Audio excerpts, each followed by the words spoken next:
So you want to make a project. We've decided we're going to make onesies. So I've gone out and bought us a onesie pattern. Now this pattern covers sizes extra small, small, medium, large and extra large. So we only need one pattern for the whole class. When you buy a pattern, you need to make sure that you actually fit this pattern, because often patterns will have 2 or 3 different patterns that you can buy based on your size.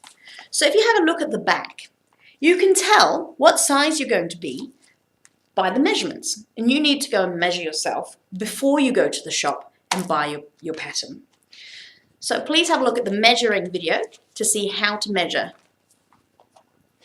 So we're going to measure myself up, and I'm going to measure only my hips because I know that that's my biggest part. So for those of you who are unfamiliar with the body parts, your hip is basically your butt.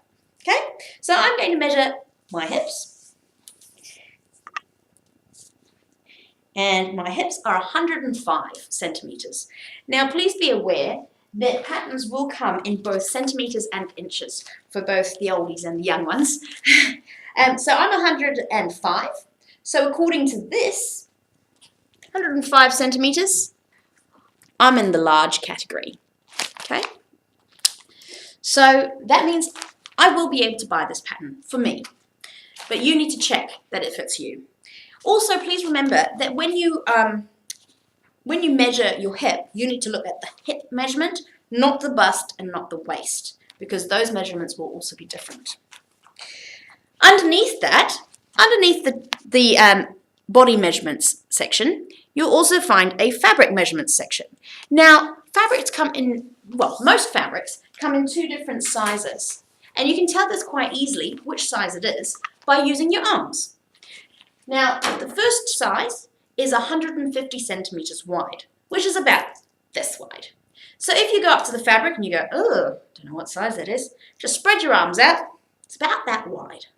Now, if it's smaller than that, about this wide, then that means you're looking at the smallest size of fabric. So that's 115 centimeters. Now, because the 150 centimeters has got all that extra fabric, you'll need less fabric.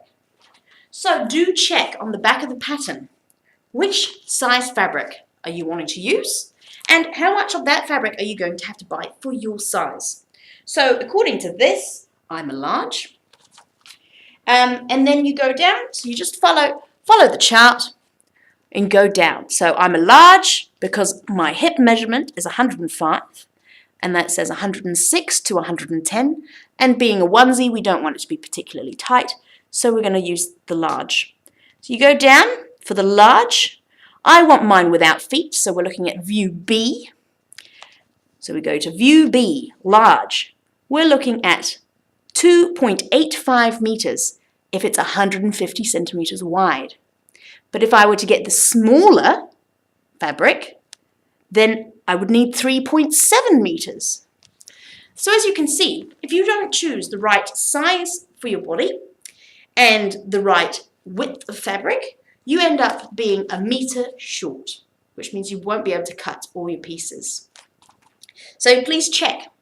The other thing that it has on the back of the packet is a list of other materials you will need. So here it says gripper fabric. So you know how on onesies, sometimes the ones with the feet have got like little rubbery spots on the bottom, so it stops you from slipping over. That's called gripper fabric, and you can buy that for this. But I'm not going to use that because I want to use view B, which hasn't got feet. And this word here, notions. Notions is another word for things like trims. So in this case, it's thread and elastic if you're going to put elastic on the waist. 6 buttons or snap sets. For us, we're going to be using buttons because I need you to learn how to do buttonholes. So, and it gives you the measurements for how much elastic, how many buttons, what size buttons they'd recommend, and how much thread you're going to need. So, when you choose your pattern, choose wisely and read the back. Very, very important.